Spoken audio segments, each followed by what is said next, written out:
ہر قسم کی حمد و ثنا اللہ وحدہ لا شریک کے واسطے ہیں۔ درود و سلام نبی دو جہاں احمد مجتبیٰ جناب محمد الرسول اللہ صلی اللہ علیہ وسلم کی ذات بابرکات کے لیے۔ مختصر حمد و صلات کے بعد معزز سامعین کرام، معززات سامعات،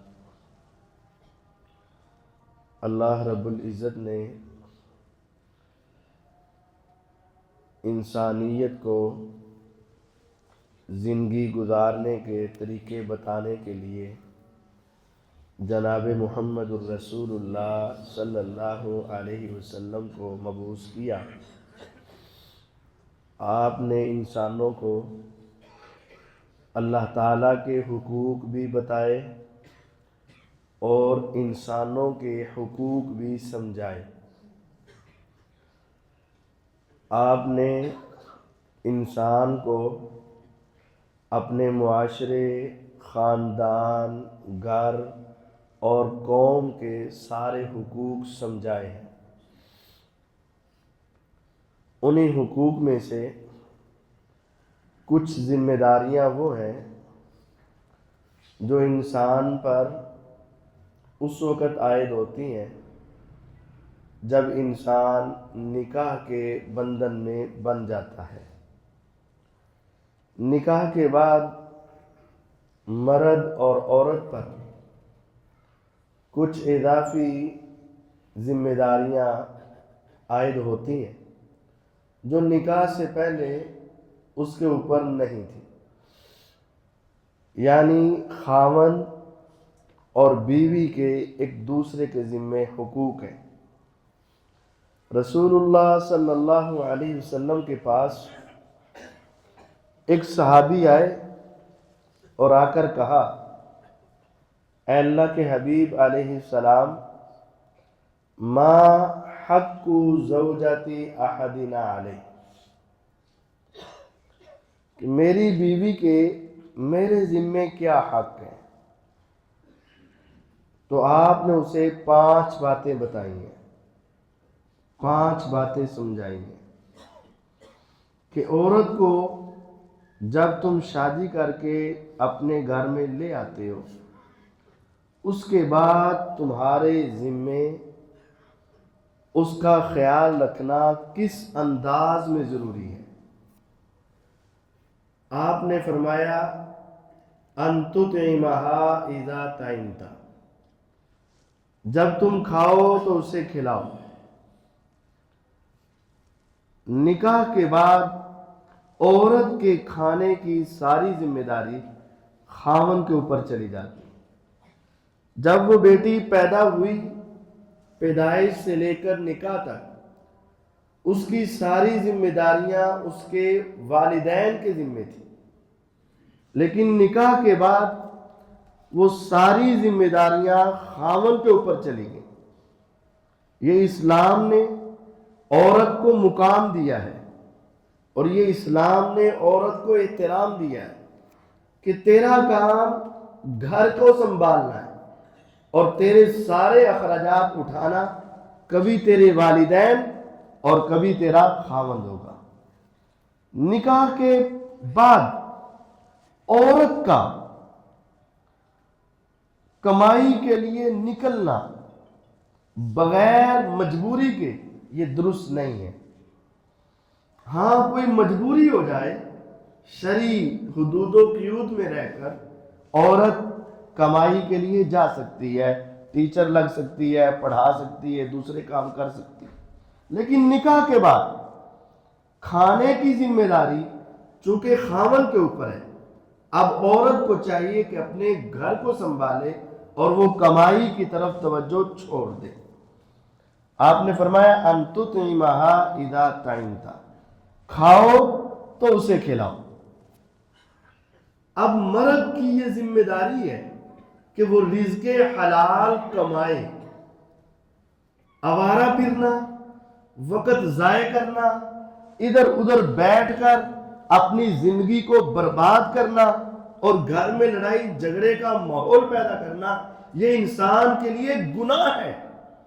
مردوں کو اللہ تعالیٰ نے الرجال قوامون علی النساء بما فضل اللہ بعضهم علی بعض وبما انفقوا من اموالهم، مرد عورت کے اوپر قوام ہے، حاکم ہے، نگران ہے۔ کیوں؟ ایک وجہ یہ ہے کہ اللہ نے فضیلت دی ہے، اور دوسری وجہ یہ ہے کہ یہ مرد کی ذمہ داری ہے کہ وہ اپنا مال اپنے گھر میں خرچ کرے۔ اپنا مال اپنے گھر میں خرچ کرنا یہ مرد کی ذمہ داری ہے۔ مرد پر فرض ہے کہ وہ رزق حلال کما کر لائے۔ حرام کما کر اولاد کو کھلانا یہ کبیرہ گناہ ہے، اور اگر نہ کمائے اور گھر والوں کے اوپر ان کا خرچہ نہ کرے تو یہ بھی کبیرہ گناہ ہے۔ مرد کی ذمہ داری ہے کمائے، رزق حلال، اور اپنے گھر والوں کے تمام اخراجات اٹھانے کی کوشش کرے۔ انتو تیمہ اذا تیمتا، آج ہمارے گھروں کے اندر لڑائی کی، خرابی کی ایک وجہ یہ بھی ہوتی ہے کہ نوجوان مرد ہے، حد حرامی کی اسے عادت ہے، کمائی کے لیے محنت نہیں ہے، سارا دن آوارگی ہے، اور اس کے بعد گھر میں لڑائی ہے یا عورت کے پیسے کھانا، یہ مرد اپنا حق سمجھتا ہے، غلط ہے۔ مرد کا کام ہے کہ وہ کمائے اور کما کر اپنے گھر والوں کو کھلائے۔ ان تطعمها اذا طعمت، جب کماؤ، جب خود کھاؤ تو اسے کھلاؤ۔ دوسری بات وتکسوها اذا اکتسیت، جب تم اپنا لباس خریدو تو تم اس کے لیے بھی لباس خریدو، یعنی کھانے کے ساتھ جو بنیادی ضرورت ہے، کھانا زندگی کے لیے بنیادی ضرورت ہے، اور اس کے بعد دوسری بنیادی ضرورت اس کا لباس ہے۔ اچھا لباس، اللہ تعالیٰ خوبصورت ہے اور خوبصورتی کو پسند کرتے ہیں۔ اللہ تعالیٰ پسند کرتے ہیں کہ اس کی نعمتوں کے اثرات انسانوں پہ نظر آئیں۔ جب اللہ کسی کو دیتا ہے تو میرا رب پسند کرتا ہے، میں نے دیا ہے تو اس کے دیے کے اثرات اس کے اوپر نظر آئیں۔ ہمارے بعض دوستوں کی یہ عادت بھی ہوتی ہے کہ بہت کچھ اللہ کی نعمتیں ہیں لیکن چنگا کھانا نہیں، چنگا پانا نہیں۔ اچھے لباس، اچھی سواری، اچھی جوتی، اچھا کھانا ہماری بعض لوگوں کی عادت نہیں کرنا، غلط ہے، گناہ ہے۔ ایک صحابی نبی کریم صلی اللہ علیہ وسلم کے پاس آئے، بال بکھرے ہوئے اور عجیب سا لباس۔ آپ نے فرمایا اللہ نے تیرے اوپر نعمتیں نہیں کی؟ اس نے کہا جی کی ہے۔ تو آپ نے فرمایا کیا شیطان بنے ہوئے ہو، بال دیکھو، کپڑے دیکھو، جوتا دیکھو، جاؤ جا کے تبدیل کرو۔ اللہ تعالیٰ پسند کرتے ہیں کہ اس کی نعمتوں کے اثرات انسانوں پر نظر آئیں۔ کھاؤ تو اسے کھلاؤ، پہنو تو اسے پہناؤ، اور اچھا لباس پہنانا یہ مرد کی ذمہ داری ہے۔ تیسری بات ولا تضرب الوجہ، چہرے پر نہیں مارو۔ یہاں دو باتیں قابل غور ہیں۔ پہلی بات کہ چہرے پر نہیں مارنا، انسان تو انسان، یہ جانور کے چہرے پر مارنا بھی حرام ہے۔ یہ چہرے اللہ تعالیٰ نے اپنے ہاتھ سے پیدا فرمائے ہیں، یہ انسان کی عزت ہے، یہ مخلوق کی عزت ہے، چہرے پر نہیں مارنا۔ آج ہمارے استاد بھی، قاری صاحبان بھی، بڑے بھی، ماں باپ بھی، سارے چہرے پہ مارنا۔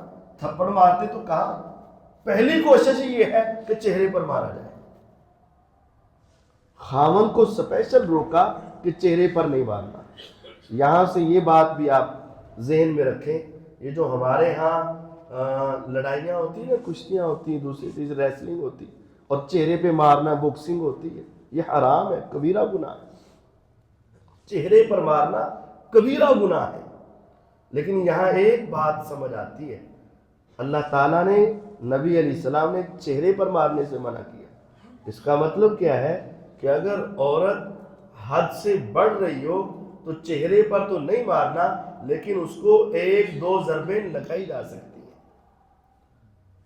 چوتھی بات جو آپ نے سمجھائی، ولا تکبہ، گالی نہیں دینی۔ یہ مردوں کی بہت بری عادت ہوتی ہے، گالی گلوچ بہت کرتے ہیں، لان تان بھی کر دیتے ہیں، مرد بھی اور عورتیں بھی زبان درازی کر جاتے ہیں اور ایسے ایسے جملے بول جاتے ہیں جس کی وجہ سے تباہی اور بربادی ہے۔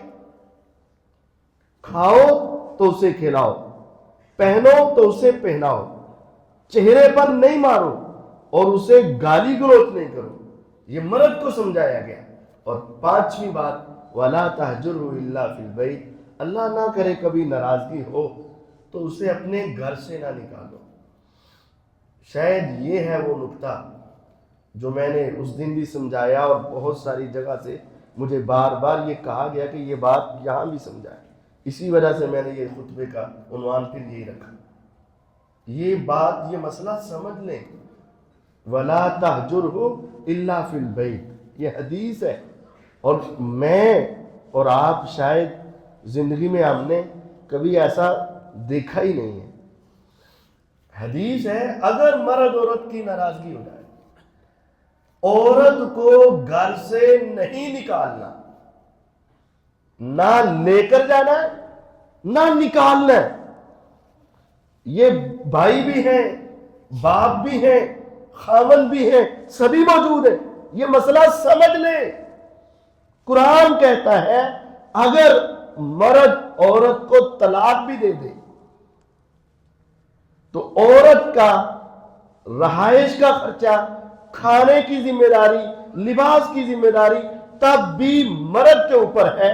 پہلی طلاق کے بعد، دوسری طلاق کے بعد 3 مہینے تک، 3 ایام تک یہ مرد کی ذمہ ہے، اور عورت پر فرض ہے کہ وہ ان 3 مہینوں میں اپنے خاوند کی اطاعت و فرما برداری کرے۔ یہ مسئلہ دیکھیں، غور کریں۔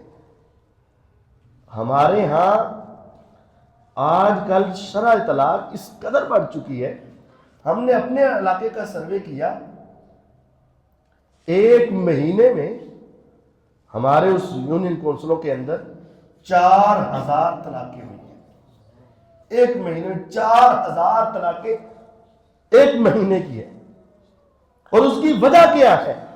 ہم نے، ہر کوئی یہ تو چاہتا ہے قاری صاحب بیٹی اچھی ہو، بیٹی اچھی ہو، بیٹی اچھی ہو، بیٹی اچھی ہو، تابع دار ہو، فرما بردار ہو، پڑھی لکھی ہو۔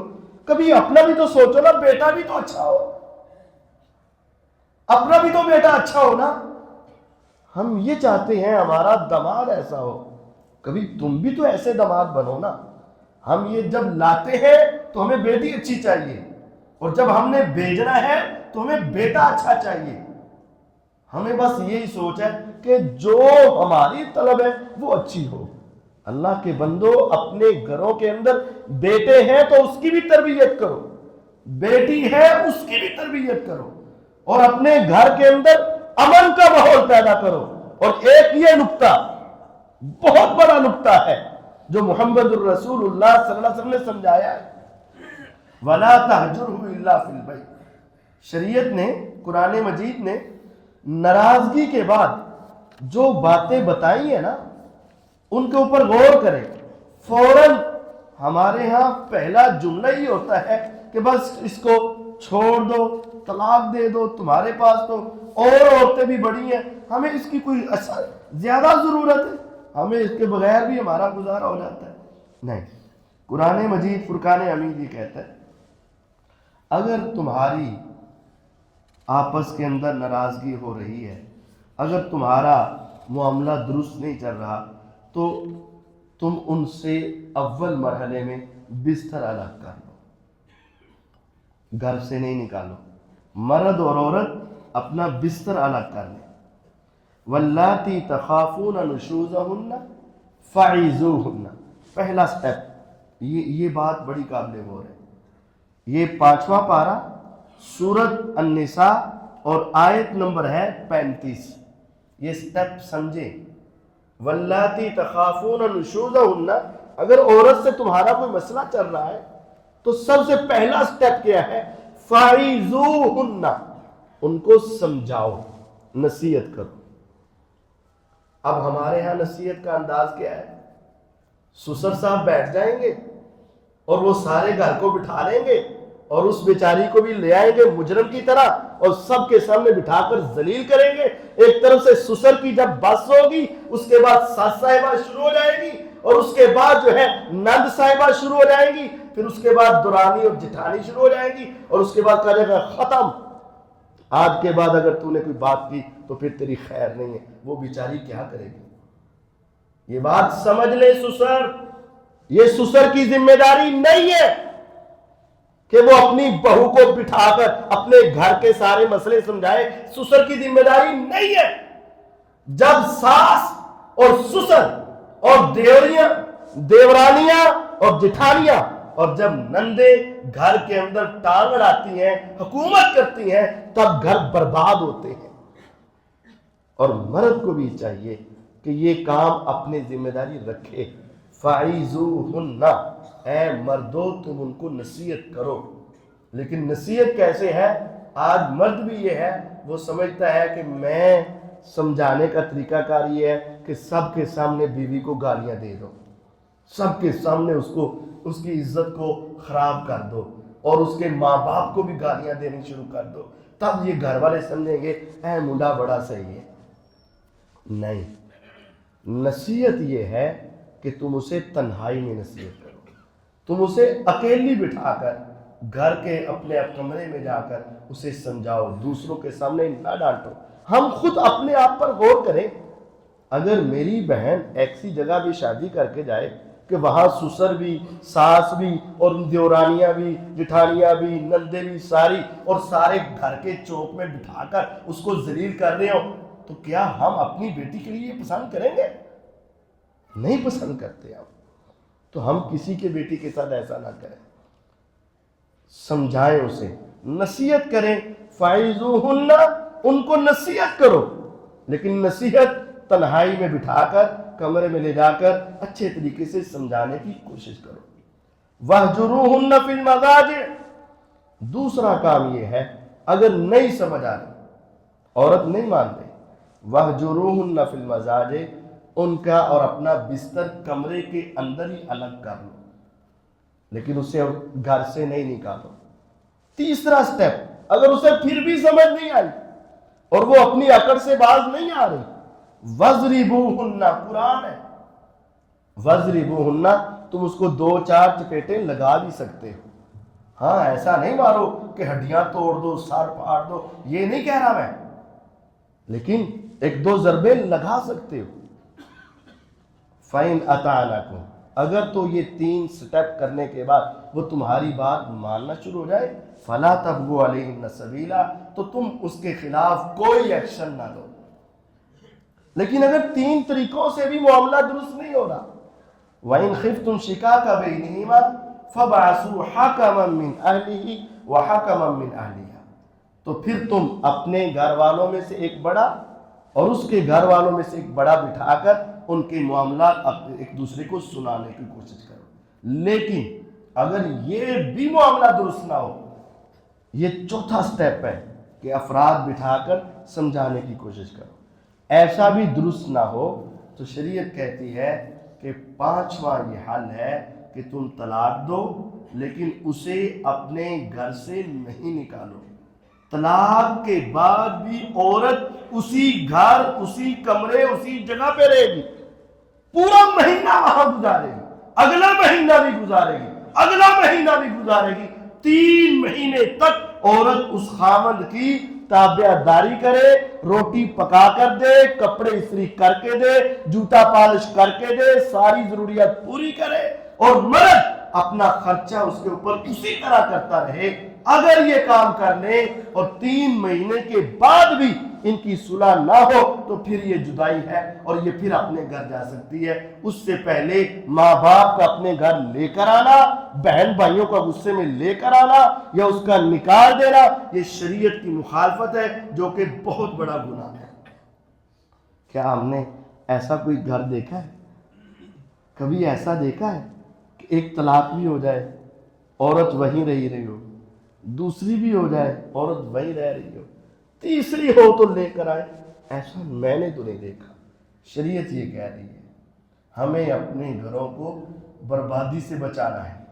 ایک صحابی آئے، یہ مسئلہ بھی سمجھیے گا، ایک صحابی آئے اور آ کر کہنے لگے اے اللہ کے نبی صلی اللہ علیہ وسلم، اگر میرے پاس صرف 1 دینار ہو، 1 دینار، میں کس پہ خرچ کروں؟ فرمایا اپنے آپ پہ خرچ کر، تاکہ تو اپنے آپ پہ خرچ کرے گا تو کما کر لائے گا نا۔ اس نے کہا اگر 2 ہو تو فرمایا اپنی اولاد پہ خرچ کر، کیونکہ تیری اولاد کے اوپر اور کون خرچ کرے گا اگر تو خرچ نہیں کرے گا۔ اس نے کہا اگر 3 ہو، فرمایا اپنی بیوی پہ خرچ کر۔ اب سوال یہ ہے، نبی کریم صلی اللہ علیہ وسلم نے بھائیوں کا نام نہیں لیا، بہنوں کا نام نہیں لیا، حتیٰ کہ اس حدیث میں والدین کا نام بھی نہیں لیا۔ کیوں؟ جن کی بڑی ذمہ داری تمہارے اوپر ہے وہ تیری اولاد ہے، اس کے بعد جس کی بڑی ذمہ داری تیرے اوپر ہے وہ تیری بیوی ہے، اس کے بعد تیرے والدین بھی ہیں۔ والدین سے حسن سلوک کرنا الگ طور پہ بہت اہم ہے، لیکن جس نے اپنے ماں باپ کو چھوڑا، اپنے بھائیوں کو چھوڑا، اپنے گھر کو چھوڑا، اپنے خاندان کو چھوڑا، اپنے سب کچھ چھوڑ کر تمہارے گھر میں آ کر صرف تیرے رحم و کرم پر ہے، اگر اس کا بھی تو حق ہے کہ نہیں ہے؟ ہر وقت ماتھے پہ سلوٹیں، چہرے کے اوپر ڈینٹ، غصے کے ساتھ رہنا اور سمجھنا میں اپنا حق پورا ادا کر رہا ہوں، یہ غلط ہے۔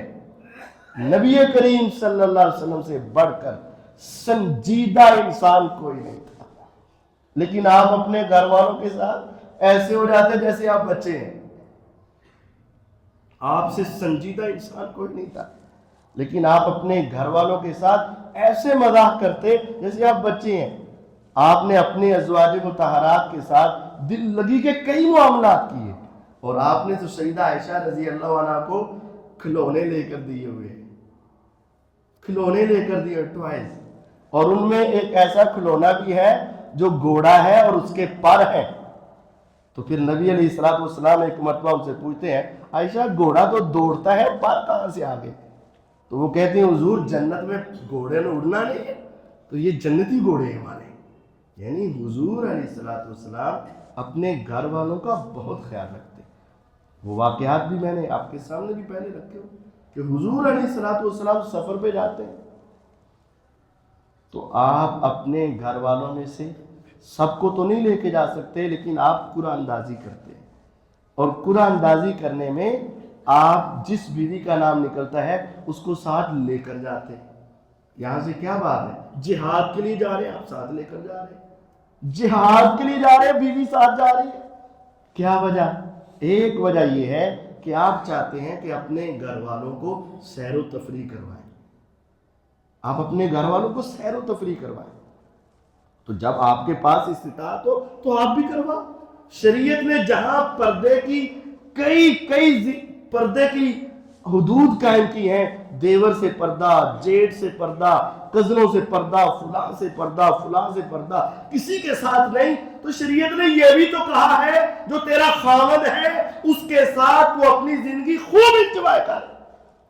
ہم جب پردے کی باری آتی ہے تو ساری شریعت سنا دیتے ہیں، جب یہ باری آتی ہے تو ہمیں یہ بھی تو کام کرنا چاہیے۔ رسول اللہ صلی اللہ علیہ وسلم اپنی بیویوں کو ساتھ لے جاتے ہیں، قرآن اندازی ہوئی، آپ کی بیوی عائشہ رضی اللہ عنہ کا نام نکلا، سیدہ عائشہ رضی اللہ تعالیٰ عنہ ساتھ چلی گئی، رات کا وقت ہوا، صحابہ کو آپ نے کہا قافلہ لے کر آگے نکل جاؤ، سارا قافلہ آگے نکل گیا اور آپ پیچھے ہیں، اور آپ نے فرمایا عائشہ رضی اللہ عنہ دوڑ لگانی ہے میرے سے، دوڑ کا مقابلہ، جس طرح ہمارے گھروں میں بچے جمع ہو نا شادی کے موقع پر یا کسی اور موقع پر، تو بچوں کی کھیلوں میں ایک کھیل یہ ہوتی ہے، دیکھتے ہیں سب سے پہلے اس دیوار کو ہاتھ کون لگائے گا، تو بچے بھاگتے ہیں، یہ تو بچوں کا کھیل ہے، لیکن کہاں بچوں کا کھیل اور کہاں اماموں کے امام، کہاں نبیوں کے نبی، معراج کی رات آسمانوں کے اوپر جانے والے پیغمبر، جن کے ہاتھ سے پانی کی نہریں نکلے اور جن کے کہنے پہ جنت کے دروازے کھلے، وہ محمد صلی اللہ علیہ وسلم اپنی بیوی سے کہتے ہیں عائشہ رضی اللہ عنہ دوڑ دا مقابلہ کرنا ہے، میں حضور کر لو، بھاگے، اور عائشہ رضی اللہ عنہ پہلے پہنچ گئی، حضور بعد میں پہنچے۔ تو پھر ایک مرتبہ حضور نے کئی سفر، ہر سفر پر لے کے جاتے، ایک سفر ایسا بھی آیا کہ دوبارہ عائشہ رضی اللہ عنہ آئیں، نبی صلی اللہ علیہ وسلم نے پھر قرآن اندازی کی، ان کا نام نکلا، سفر میں گئے، رات ہوئی، پھر آپ نے فرمایا دوڑ لگانی، فرمایا لگاؤ، اب کی بار حضور پہلے پہنچ گئے اور آپ نے فرمایا عائشہ رضی اللہ عنہ صاحب برابر ہو گئے۔ ہم نے بھی کبھی ایسا کیا؟ نبی کریم صلی اللہ علیہ وسلم اپنے گھر والوں کے پاس روزانہ جاتے اور ان کی خیر خواہی، ان کا حال احوال، ان کے ساتھ تذکرے اور ان کے ساتھ بیٹھ کر باتیں کرتے۔ سیدہ میمونہ رضی اللہ عنہ فرماتی ہیں کہ نبی کریم صلی اللہ علیہ وسلم روزانہ میرے پاس بیٹھ کر میرے ساتھ باتیں کرتے، گفتگو کرتے، ہم بیٹھ کر آپس میں جس طرح اسی اپنی زبان میں گپا مار دے، یعنی گپا مار، جھوٹ نہیں مراد، لیکن یہ ہے کہ حالات کی، دوسری تیسری گھر کے ماحول کی باتیں کرنی بھی ایک بڑی بات ہے۔ ہمارے پاس یہ بھی کام نہیں ہے، ہمیں چاہیے کہ ہم اپنے گھر والوں کو اپنائیت دیں، ان کے ساتھ اچھا سلوک کریں، ان کے ساتھ خیر خواہی رکھیں۔ یہ دو حدیثیں سن لیں، ان من اکمل المومنین ایمانا احسنہم خلقا والطفہم بعلی، مومنوں میں سب سے کامل ایمان اس شخص کا ہے جس کا اخلاق اچھا ہو، اور اس کا ہے جو اپنے گھر والوں کے ساتھ سب سے زیادہ نرم انداز میں پیش آئے۔ مومنوں میں سب سے کامل ایمان والا وہ ہے۔ ہم یہ سمجھتے ہیں سب سے کامل ایمان دیکھنا ہے جس کے ماتھے پہ محراب بناؤ، ہے بڑا بندہ مومن ہے۔ ہم یہ سمجھتے ہیں جو سب سے کامل دیکھنا ہے جو تہجد گزار ہے نا، یار اس سے بڑا نیک کوئی نہیں ہے۔ یہ ہماری سوچ ہے نا، ہم کسی کو نیک تلاش کرنا چاہیں تو کیا دیکھیں گے؟ جو بس پہلی صف میں کھڑا ہے وہی نیک ہے؟ نہیں، وہ بھی نیک ہے، وہی نیک نہیں، وہ بھی نیک ہے، لیکن تم نے سب سے کامل ایمان والا جو اللہ کے حقوق کے ساتھ ساتھ اپنے گھر والوں کے ساتھ بھی اچھا سلوک کرے، جس کا اخلاق اچھا ہو اور جو گھر والوں کے ساتھ نرمی کے ساتھ پیش آئے، فرمایا یہ مومنوں میں سب سے کامل ایمان والا ہے۔ خیرکم خیرکم لأہلی وَأَنَا خَيْرٌ لِأَہْلِي، تم میں سب سے بہتر وہ ہے جو اپنے گھر والوں کے لیے بہتر ہو۔ خیر اسم تفضیل کا صیغہ ہے، یعنی سب سے بہتر، سب سے زیادہ خیر والا انسان وہ ہے جو اپنے گھر والوں کے ساتھ سب سے زیادہ خیر خواہ ہو۔ اور لوگوں سنو، میں محمد صلی اللہ علیہ وسلم تم میں سب سے زیادہ اپنے گھر والوں کے ساتھ خیر خواہی کرتا ہوں۔ ہمیں اپنے گھر والوں کے ساتھ محبت، احترام، عقیدت، پیار اور اچھا ماحول بنا کر رکھنا چاہیے، اور ہمیں ان کو گالیاں نہیں دینی چاہیے، ان کے ساتھ بد زبانی نہیں کرنی چاہیے، ان کے ساتھ لڑائی جھگڑے نہیں کرنے چاہیے، بلکہ ان کے حقوق کا خیال رکھیں اور ان کے ساتھ نرم رویہ رکھیں۔ اس وجہ سے نہیں کہ آپ ان سے ڈرتے ہیں، اس وجہ سے کہ آپ کا ایمان کامل ہوگا، آپ لوگوں میں سب سے بہترین قرار پائیں گے جب آپ اپنے گھر والوں کے ساتھ سب سے زیادہ نرم رویہ رکھیں گے۔ رسول اللہ صلی اللہ علیہ وسلم کی وہ بات تو معروف ہی ہے کہ آپ اپنے گھر میں ہیں، سیدہ حفصہ رضی اللہ عنہا نے اچھا کھانا بنایا اور انہوں نے سوچا کہ اب حضور کی میرے پاس جو باری ہے وہ تو کئی دنوں کے بعد ہے، تو یہ تازہ اچھا کھانا بنا ہے تو میں بھیج دیتی ہوں۔ کوئی شرارت کی نیت نہیں تھی، لیکن وہ خادمہ کو دیا کہ حضور کو تلاش کرو، جہاں ہوں گے یہ دے آنا۔ وہ گئیں تو اتفاق ایسا کہ وہ سیدہ عائشہ رضی اللہ عنہ کے گھر میں، تو جا کر جب کھانا دیا تو اماں جان کو اندر سے غصہ آ گیا کہ دن میرا اور نمبر اس کے۔ انہوں نے آ کر ہاتھ مارا اور وہ برتن زمین پہ گرا دیا۔ اب وہ برتن زمین پہ گرا اور ٹوٹ گیا اور کھانا گر گیا۔ اب ہمارے سامنے ایسا چکر نہ بھی ہو، بس بیوی سے برتن ہی ٹوٹ جائے، بیوی سے گلاس ہی ٹوٹ جائے، کپ ٹوٹ جائے، چیز ٹوٹ جائے تو ہماری زبان سے گالیاں شروع ہو جاتی ہیں۔ نہیں، ایسا نہیں کرو، ایسا نہیں کرو۔ نبی کریم صلی اللہ علیہ وسلم نے اس موقع پر بھی آپ نے اپنی زوجہ کو کچھ نہیں کہا، بلکہ آپ اٹھے، اندر گئے، صحیح پلیٹیں پکڑی، اس خادمہ کو دی کہ ٹوٹی کے بدلے میں یہ صحیح لے جاؤ اور ان کو دے دینا، تیری امی کو غصہ آ گیا، تیری امی کو غصہ آ گیا، بس یہ کہہ کر دے ہی دیا، اور آپ نے خود اپنے ہاتھوں سے وہ برتن پکڑا، اس کو جوڑا، اس کے اندر کھانا رکھا اور اٹھا کر آپ نے اندر کچن میں رکھ دیا۔ آپ نے سیدہ عائشہ رضی اللہ عنہ کو کچھ بھی نہیں کہا۔ خیرکم خیرکم لیا، تم میں سب سے بہتر وہ ہے جو گھر والوں کے ساتھ سب سے بہتر رویہ رکھے۔ ہمیں اپنے گھر والوں کے ساتھ اچھا رویہ رکھنا ہے، دوستی کا، پیار کا، محبت کا، اور یہ ہماری ذمہ داری ہے۔ نبی کریم صلی اللہ علیہ وسلم نے جہاں ہمیں اللہ تعالیٰ کی عبادات کے حقوق بتائے ہیں، وہاں گھر والوں کی بھی یہ ذمہ داری بتائی، اور جہاں ہمارے ایمان کی تکمیل نماز، روزے، زکوٰۃ کے ساتھ ہوتی ہے، وہاں ہمارے ایمان کی تکمیل ان چیزوں کے ساتھ بھی ہوتی ہے۔ لہٰذا ان باتوں کا ہمیں خیال رکھنا چاہیے۔ مرد کمائے، عورت گھر کے اخراجات کا اور گھر کے معاملات کا خیال رکھے۔ مرد کما کر کھانے کا، لباس کا خیال رکھے، گالی نہ نکالے، برے بول نہ نکالے، چہرے پر نہ مارے اور اس کو اپنے گھر سے نہ نکالے۔ اللہ تعالی ہمیں اور ہمارے گھروں کو آباد رکھے اور ہمیں اس نقطے پر بھی اپنی زندگی گزارنے کی توفیق دے کہ تم میں سب سے بہتر وہ ہے جو اپنے گھر والوں کے ساتھ اچھا سلوک کرے۔ اللہ تعالی ہمیں اپنے گھروں کے اندر اچھا سلوک کرنے کی توفیق عطا فرمائے۔ وآخر دعوانا ان الحمد للہ رب العالمین۔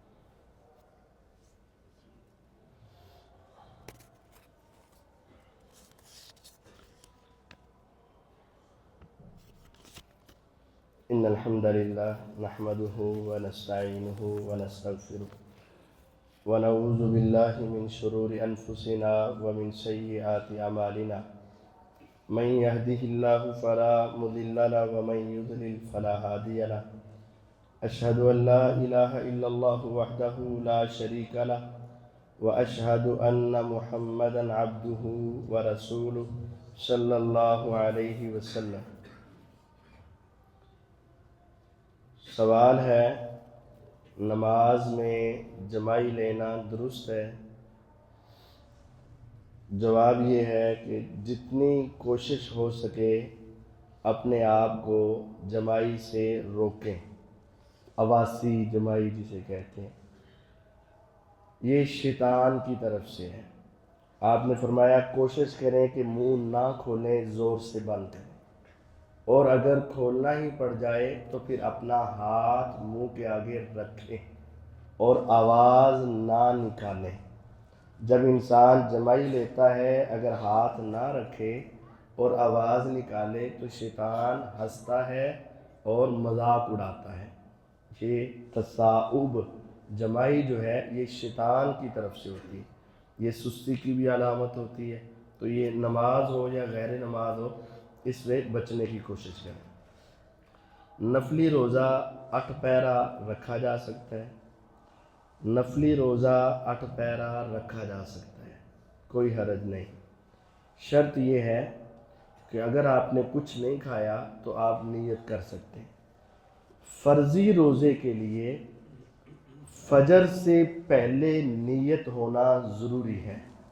فرضی روزے کے لیے، رمضان کے روزے یا کوئی قضائی کے روزے، فرضی روزے کے لیے فجر سے پہلے نیت کرنا ضروری ہے۔ لیکن اگر آپ نفلی روزہ رکھتے ہیں تو جب آپ نیت کر لیں وہیں سے آپ کا روزہ شروع ہو جائے گا۔ چاہے آپ نے صبح نیت نہیں بھی کی۔ نبی کریم صلی اللہ علیہ وسلم گھر میں آتے پوچھتے کھانے کے لیے کچھ ہے، ناشتہ کہا جاتا ہے تو آپ کہتے لے آؤ، اور بسا اوقات پوچھتے کھانے کے لیے کچھ ہے، کہا جاتا نہیں ہے تو فرماتے چلیں پھر ہم روزے کی نیت کر لیتے ہیں، تو آپ کا روزہ شروع ہو جاتا ہے۔ تو اس طرح بھی روزہ رکھا جا سکتا ہے۔ قرآن مجید کو ایک ماہ میں 4 بار مکمل کرنا جائز ہے؟ جی ہاں جائز ہے۔ آپ نے 3 راتوں سے پہلے ختم کرنے سے منع کیا ہے، لیکن 10 دنوں میں 7 دنوں میں ختم کرنے کوئی حرج نہیں ہے۔ کیا اللہ تعالیٰ کو اللہ میاں بولنا جائز ہے؟ بول سکتے ہیں، کوئی حرج نہیں۔ یہ میاں یا سائیں یہ لفظ ہماری بسوں کا زبان میں کچھ اور معنی میں ہوتے، لیکن سندھی وغیرہ علاقے کے اندر یہ بزرگی کے معنی میں ہوتے ہیں، تو اگر اس معنی میں لے لیا جائے تو کوئی حرج نہیں، بولا جا سکتا ہے۔ کچھ لوگ بچوں کو مانگ کر کپڑے پہناتے ہیں، کیا یہ ٹھیک ہے؟ نہیں، یہ ٹھیک نہیں ہے۔ خود کما کر اپنے بچوں کو کپڑے پہنانے چاہیے، مانگنے کی عادت اچھی نہیں ہے۔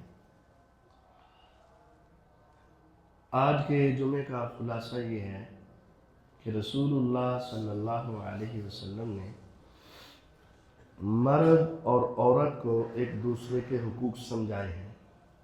مردوں کی باتیں آج کی گئی ہیں، عورتوں کے حوالے سے انشاءاللہ آئندہ بات کی جائے گی۔ یہ ہمارے معاشرے کی ایک بڑی غلطی ہے کہ ہمارے ہاں مرد حضرات کا یہ تصور ذہن میں رکھ لیا گیا ہے کہ عورتوں کو دبا کر رکھنے میں، ان کو سختی کے ساتھ رکھنے میں عزت ہوتی ہے، تو یہ بات غلط ہے۔ ہر شخص اپنے گھر میں نظر دوڑائے کہ اگر میرے بھائی ہیں تو میری بہنیں بھی ہیں، اگر میرے بیٹے ہیں تو میری بیٹیاں بھی ہیں، اور ہر شخص یہ چاہتا ہے میری بہن میری بیٹی اگر کسی گھر میں جائے تو وہ خوشی سے رہے۔ تو اسی طرح کسی کی بہن بیٹی جب تمہارے گھر میں آئے تو اس کو عزت دینا، خوشی سے رکھنا، یہ ہماری ذمہ داری ہے۔ نبی کریم صلی اللہ علیہ وسلم صحابہ سے ایک چیلنج کے اعتبار سے بات کرتے ہیں، خیرکم خیرکم لأہلہ، اے میرے صحابہ تم سارے ہی اعلیٰ ہو، لیکن جو سب سے اعلیٰ ہے نا، اگر تم نے اس کو چیک کرنا ہے تو پیمانہ کیا ہے، دیکھ لو جو گھر والوں کے ساتھ سب سے اچھا ہوگا نا، وہی تم میں سب سے اچھا ہوگا۔ اور پھر آپ نے کہا کہ آنا خیر لأہلہ، میں تمہیں بتاتا ہوں کہ میں صرف زبانی باتیں نہیں کر رہا، میں عملی طور پر تم میں سب سے زیادہ اپنے گھر والوں کے ساتھ اچھا سلوک کرتا ہوں۔ ہمیں چاہیے کہ ہم اپنے گھروں کے اندر اپنا رویہ اچھا رکھیں، زبان اچھی رکھیں، اعمال اچھے رکھیں۔ سسر ہیں، باپ ہیں، بھائی ہیں، کچھ بھی ہیں، ہمیں اپنے گھروں کے اندر اپنے رویے کو، اپنے انداز کو بہتر سے بہتر بنانے کی کوشش کرنی چاہیے۔ اللہ تعالیٰ ہمیں خوشیاں عطا فرمائے اور ہمارے گھروں کے اندر امن اور سکون پیدا فرمائے۔ وآخر دعوانا ان الحمد للہ۔